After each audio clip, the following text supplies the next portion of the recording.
Welcome back to the further adventures of the monad.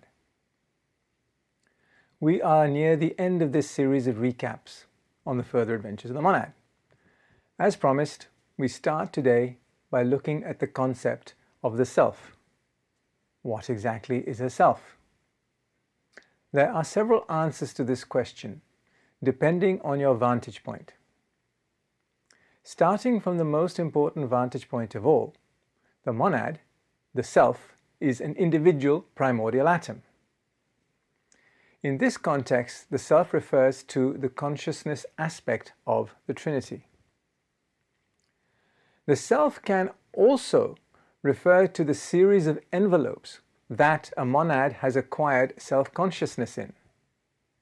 The salient point here is a sense of self-identity. You think this is you. We will return to this point as it has relevance to us as we progress through the fourth kingdom of nature. If the self is aware of itself, then the term self can refer to an individual and is often used to designate the evolutionary status of that individual. So Lawrence will often refer to the master DK as a 45 self. Here he is stating that this monad has acquired full subjective and objective self-consciousness and the ability of self-activity on that plane of matter, plane 45. The last way the term self can be used is to denote the sphere of activity of the monad within a triad. This leads to the term first self, second self, and third self. Again, we will return to what exactly these designations refer to. Let us consider the concept of the self through the lens of self-identity. At present, we have 5 envelopes of incarnation: the physical, the etheric, the emotional, the mental, and the triadic envelope. Sitting in the midst of these envelopes, usually in the 48-1 permanent atom, is our monad. The term sitting is metaphorical, as the monad does not enter the cosmic physical kingdom. It rather projects itself into a cluster of atoms and molecules that make up the triad structure. In this Russian doll series of envelopes resides secondary and tertiary atoms that perform specific functions.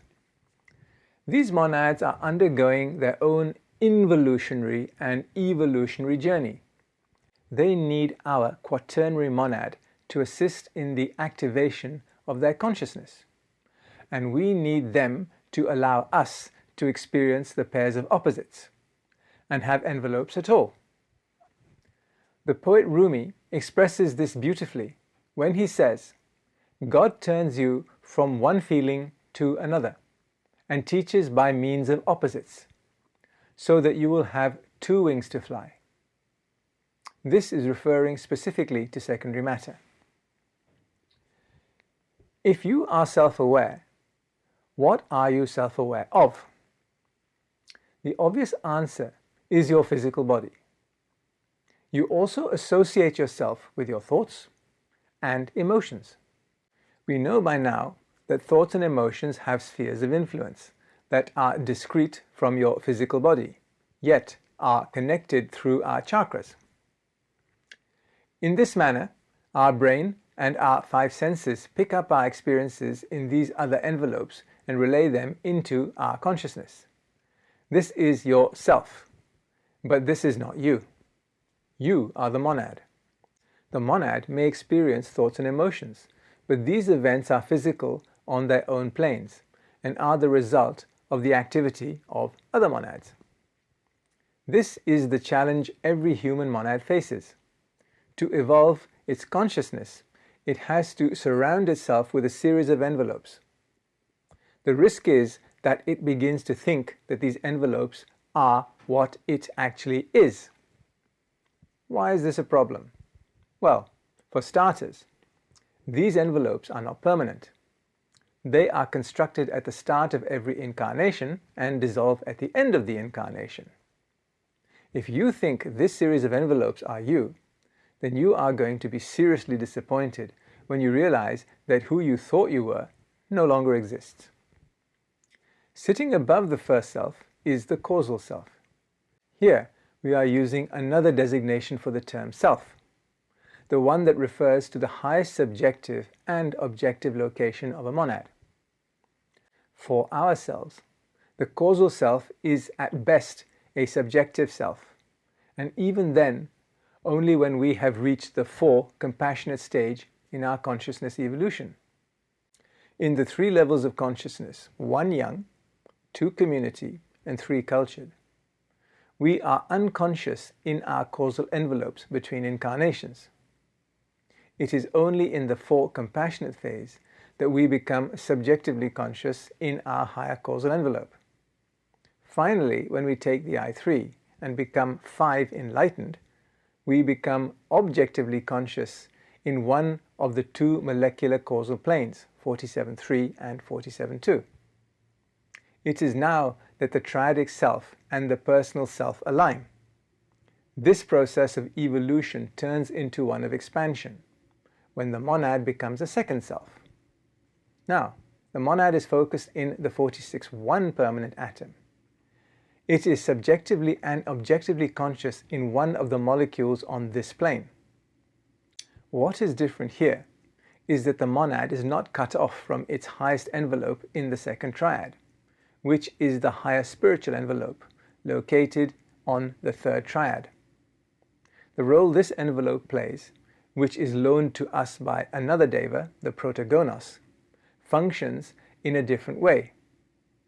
As we are continually conscious once we are enlightened and do not go through the rest phase between incarnations, the higher spiritual envelope serves as a resting place for the monad when the whole globe goes into pralaya. This is a rest phase in its own evolutionary cycle. Finally, the monad transitions into the last leg of its journey through the cosmic physical kingdom and becomes a third self. The same rule applies as with the second self, except when our globe goes into pralaya, the monad remains conscious. We have all this to look forward to. So, there we have ourselves. They are a group of envelopes, and they are us on a triadic level. They are also us whenever we happen to be subjectively and objectively conscious. As already mentioned, as first selves, we have come to realize we are not our envelopes. If we identify with them too closely, we will think the pain that we are suffering is our pain. It is not. It is just our elemental essences overacting. If we don't like their performance, we have the possibility to send them packing. We can open up our envelopes to host elemental essences that better serve our purposes. This is not us being ungrateful towards the other elemental essences. It is just their requirements and our wishes no longer coincide. We are moving our game forward and evolving. We need younger, less involved elemental essences to operate in our emotional envelopes. We wish to experience love, harmony, and contentment. To do this, we need to attract a different set of actors. The same is the case for our mental envelope. We need new tenants if we wish to progress through the 5 stages of human development: young, community, cultured, compassionate, and enlightened. To achieve this goal, we need to identify less and less with ourself and more with our monad. This is easier said than done, but there is no other game in town, unless you wish to stagnate as a first self for the whole globe cycle. In case you're interested, that is 600 million years, in round figures. We are now left with the last series of topics covered in the further adventures of the monad. These are the cycles of incarnation. See you in the next presentation. Thank you.